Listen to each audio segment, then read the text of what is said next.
আসসালামু আলাইকুম রহমতুল্লাহি ওবরাকাতুহু। সম্মানিত দর্শক, আপনারা দেখতে পাচ্ছেন গোপালগঞ্জ বিদ্যুৎ কেন্দ্র মডেল মসজিদ, যেখানে আমরা 7 জেলার উলামা একরাম আইম্মায়ে মাসাজিদ দীর্ঘ ৪৫ দিন অতিবাহিত করলাম। আজ ৪৫ দিনের শেষ দিন, যেহেতু আজ আমরা চলে যাব, তাই মনে করলাম যে এখানে দীর্ঘ ৪৫ দিন অতিবাহিত করলাম তার একটা স্মৃতি রেখে দেই। আমরা এখন মসজিদের উত্তর পাশে যে মাঠটা দেখতে পাচ্ছি, এখানে আমরা ফরিদপুরের উলামা একরাম গাছ কীভাবে লাগাতে হয়, কীভাবে গাছের পরিচর্যা করতে হয়, এ সম্পর্কে আমরা প্রশিক্ষণ নিয়েছি। আলহামদুলিল্লাহ, আমাদের সমস্ত শিক্ষক খুবই যত্নের সাথে আমাদেরকে পাঠদান করেছেন। আলহামদুলিল্লাহ, সেটা ভোলার মতো নয়।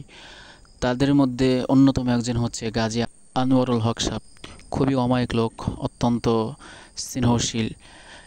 স্যারের ক্লাসগুলো আমরা সবাই, শুধু আমি নয় বরং সবাই, আমাদের সমস্ত ছাত্র ভাই খুবই আনন্দ উপভোগ করেছে। আর স্যারের অন্যতম একটি ডায়লগ হচ্ছে মৌলানা মৌলানা।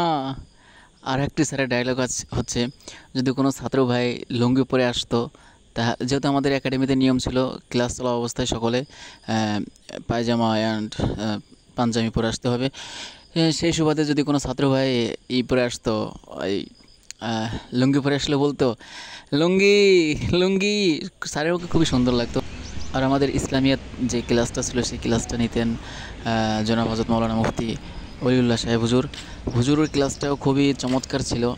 তা হুজুরের একটা অন্যতম একটা ডায়লগ ছিল যে জি আচ্ছা, আচ্ছা জি, খুবই সুন্দর লাগতো হুজুরের মুখে এই ডায়লগটি শুনতে। সকলে আমাদের জন্য দোয়া করবেন। আসসালামু আলাইকুম ওয়া রাহমাতুল্লাহি ওয়া বারাকাতুহু।